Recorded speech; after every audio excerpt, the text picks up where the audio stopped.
FianceVisaServices.com, your personal immigration guide. Hi, this is Fred Wall, and today's question is the K1 Fiancé or CR1 Spousal Visa, which is better? When bringing your lover to live with you in the United States, which is the better visa to apply for? A K1 Fiancé visa or a CR1 Spousal Visa? Which one is better?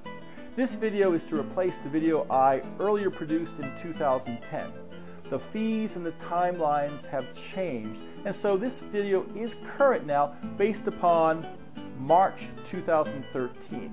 Let me start by comparing the K1 and the CR1 processes. First of all, the K1 visa is a fiancé visa. You are both free to marry, but not married. This visa allows your foreign fiancé to enter the USA for up to 90 days. If she marries you within those 90 days, she is eligible to apply for permanent residency and to stay in the USA and to obtain her green card. The spousal visa, CR1, allows your foreign spouse, who you have already married, to enter the United States, and her green card is pre-approved, so she'll be able to get that in the mail a month or two after she arrives. Now, the process for a K1 Fiancé visa is as follows. First of all, the couple has to have met face-to-face. This does not count webcams or Skype or telephone calls. This means that two people meeting each other, seeing each other, breathing the same air. And that's the basic eligibility requirement. Now, once the couple has decided they are engaged and they want to get married, they will submit a fairly substantial petition to Homeland Security. And Homeland Security will review the petition and usually within 3 to 6 months later will approve and pass the case on to the U.S. State Department. The U.S. State Department operates our consulates around the world, and they'll send the case to the consulate that's closest to your fiancé. There, they will review the paperwork and invite her in for an interview. And that would be their last chance to approve or deny the visa. Once the visa is granted, the visa is good for 6 months and she can travel to the USA.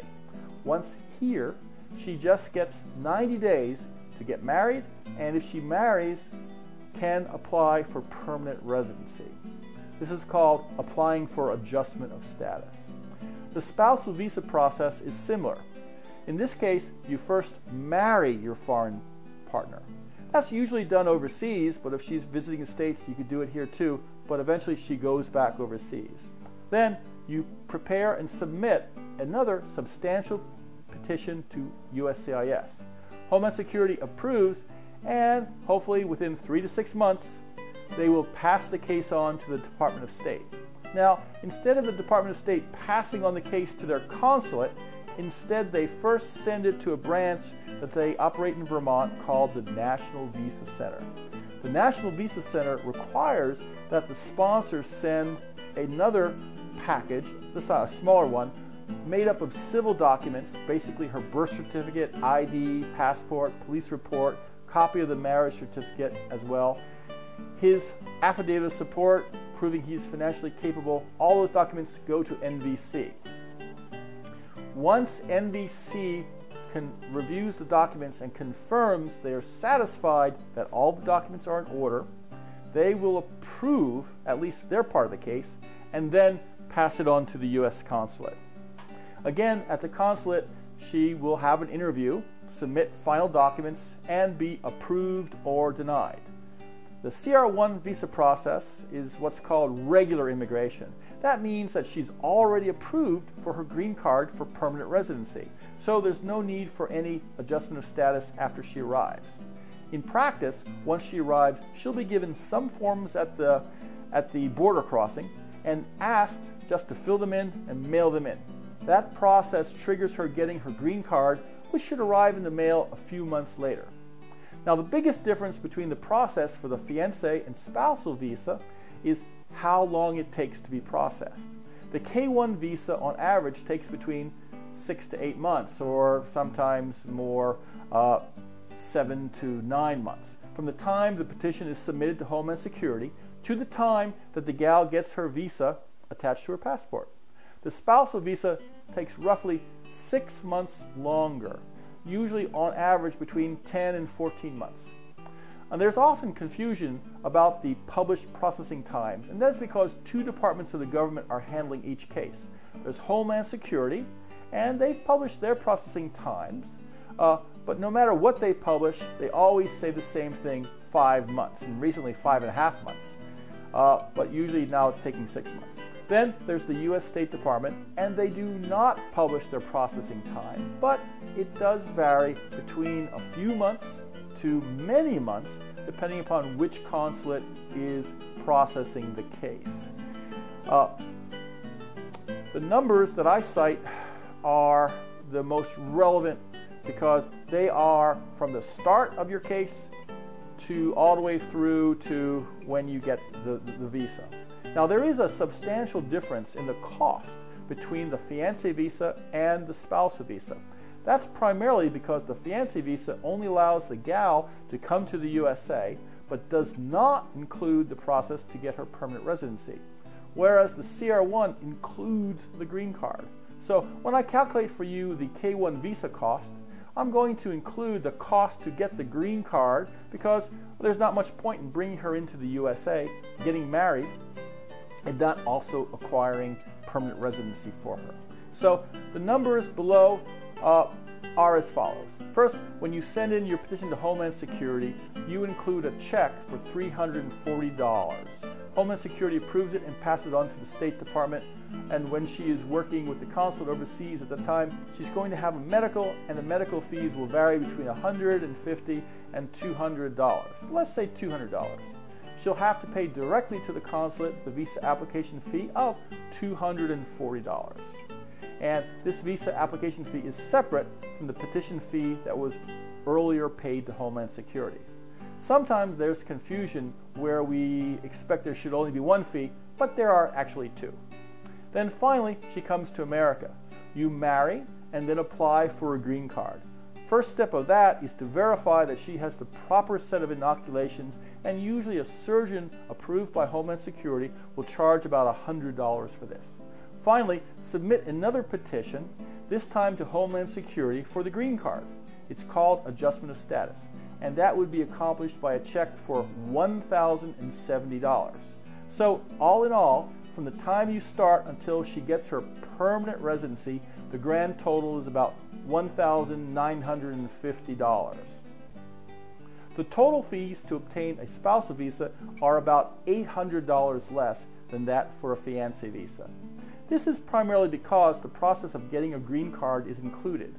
And that explains why the process takes longer because it includes getting the green card, but the total price is a little bit less.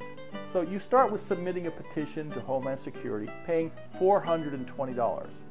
3 to 6 months later, after Homeland Security approves, they pass the case on to the Department of State.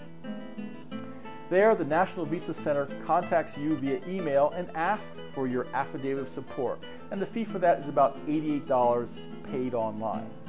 Then a few weeks later, a visa application fee of $230, also be paid online, is requested.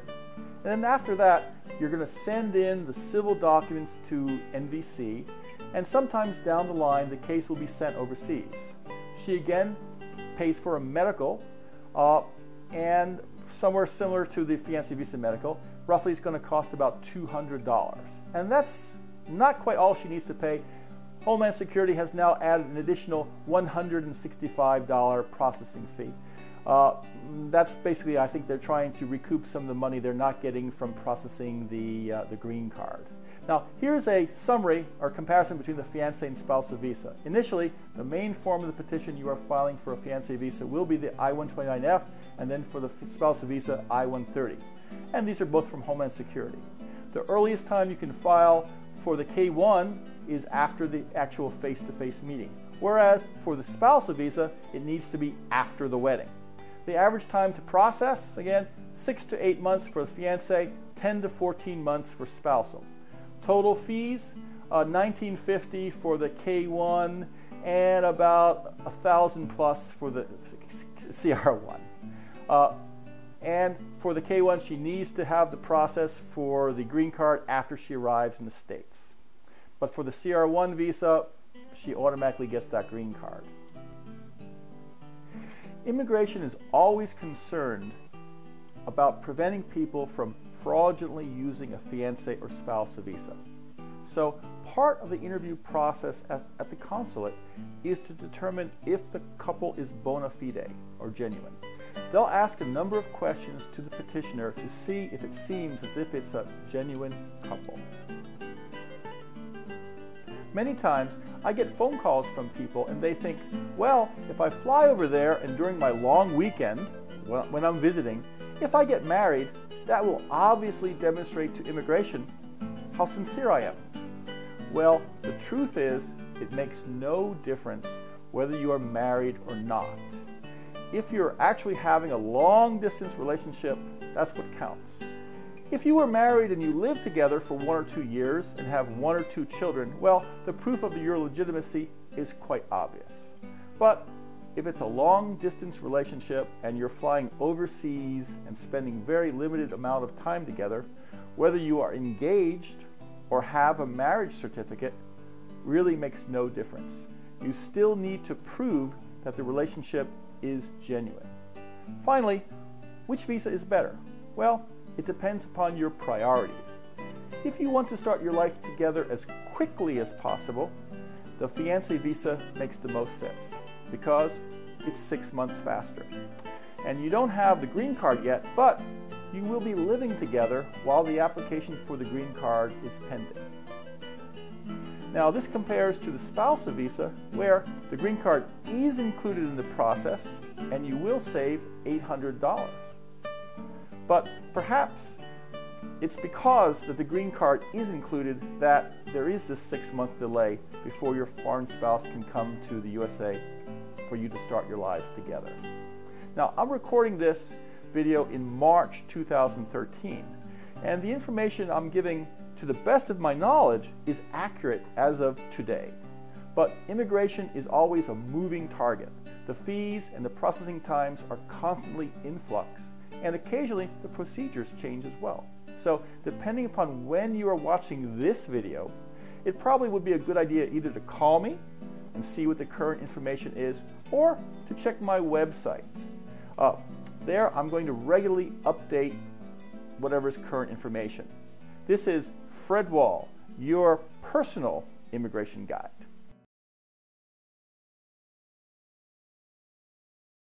For your free copy of 120 must-have visa interview questions, visit fiancevisaservices.com/free.